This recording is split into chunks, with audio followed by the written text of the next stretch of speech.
4 వీక్స్లో complete చేయండి అనే విషయం మనం చూస్తా ఉన్నాం. మరి 4 వారాల్లో కానిస్టేబుల్ నియామకాలకు సంబంధించిన విషయంలో నియామకాలపై సంబంధించిన విషయంలో పోలీస్ రిక్రూట్మెంట్ బోర్డుకి హైకోర్టు నిన్న ఉత్తర్వులు జారీ చేసింది. ఏది ఏమైనా కూడా 4 వారాల్లో తప్పకుండా కంప్లీట్ చేయాలి. మరి ఎన్ని రోజుల పాటు అసలు ఈ విషయానికి సంబంధించిన విషయంలో పోలీస్ కానిస్టేబుల్ నియామకాల ప్రాసెస్ను 4 వీక్స్లో కంప్లీట్ చేయాలని పోలీస్ రిక్రూట్మెంట్ బోర్డును హైకోర్టు ఆదేశించింది.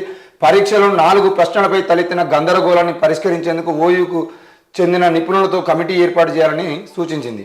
అయితే ఈ విషయంలో ఏం జరిగిందని అంటే చాలామంది ఆ 4 ప్రశ్నలకు సంబంధించిన విషయంలో 4 ప్రశ్నలు అంటే ఇప్పుడు సెలెక్ట్ అయిన వాళ్ళు సెలెక్ట్ కాని వాళ్ళు ఎవరైతే ఉన్నారో వాళ్ళకు సంబంధించిన విషయంలో ఈ 4 ప్రశ్నల మార్కులు కలిపితే ఏం జరుగుతుంది అంటే సెలెక్ట్ అయిన ఉద్యోగస్తులకు సంబంధించిన విషయంలో ఎవరైనా ఆ ఉద్యోగాలు కోల్పోతారా అనే భ్రమలో కొంతమంది ఉన్నారు.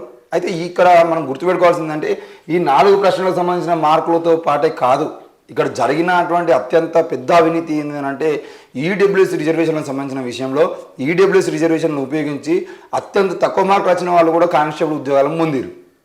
మరి వాళ్ళకు కాకుండా ఇప్పుడు కొత్తగా ఈ 4 మార్కులు కలపడం ద్వారా సెలెక్ట్ అయ్యే వాళ్ళ సంఖ్య పెరిగితే, ముఖ్యంగా ఎస్సీ ఎస్టీ బీసీల సంఖ్య పెరిగితే ఆ ఈడబ్ల్యూఎస్ రిజర్వేషన్ల కోటాలో ఎవరైతే ఉద్యోగాలు పొందిరో వాళ్ళకి సంబంధించిన విషయంలో కూడా ఒక నిర్ణయం తీసుకోవాల్సి వస్తుంది. కాబట్టి ఏది ఏమైనా దానికి సంబంధించిన విషయంలో కోర్టులో పెండింగ్లో పెట్టి దాన్ని ఎటు కాకుండా చేసేటువంటి ప్రయత్నం అయితే చేస్తున్నారు. మరి ఈడబ్ల్యూఎస్ రిజర్వేషన్లతో ఈరోజు ఎస్సీ ఎస్టీ రిజర్వేషన్లకు సంబంధించిన విషయంలో 100 మార్కులు వచ్చిన వాళ్ళకి ఉద్యోగం రాకపోయినా కూడా ఈడబ్ల్యూఎస్ రిజర్వేషన్తో 90 మార్కుల కన్నా తక్కువ వచ్చిన వాళ్ళకి ఉద్యోగాలు వచ్చినటువంటి పరిస్థితి ఈరోజు కానిస్టేబుల్ ఉద్యోగాలు కనబడింది. మరి అట్లాంటి నియామకాలు జరగడం అనేది ఇన్ని రోజుల పాటు రిజర్వేషన్లు వద్దే అన్నటువంటి వాళ్ళు ఈరోజు మొత్తానికే ఈడబ్ల్యూఎస్ రిజర్వేషన్లతో అత్యంత తక్కువ ఉద్యోగస్తులు అంటే తక్కువ మంది ఉన్న వాళ్ళు ఎక్కువ ఉద్యోగాలు కొట్టేటువంటి ప్రయత్నం చేశారు. మరి ఈరోజు ఆ ఈడబ్ల్యూఎస్ రిజర్వేషన్తో జరిగినటువంటి అన్యాయం మీద కూడా హైకోర్టు మాట్లాడితే బాగుంటుంది అని చెప్పేసి మేము కోరుతూ ఉన్నాం. ఏది ఏమైనా కూడా మరి 4 మార్కులు కలిపితే ఆ 4 మార్కులకు సంబంధించిన విషయంలో ఎవరు ఎక్కువగా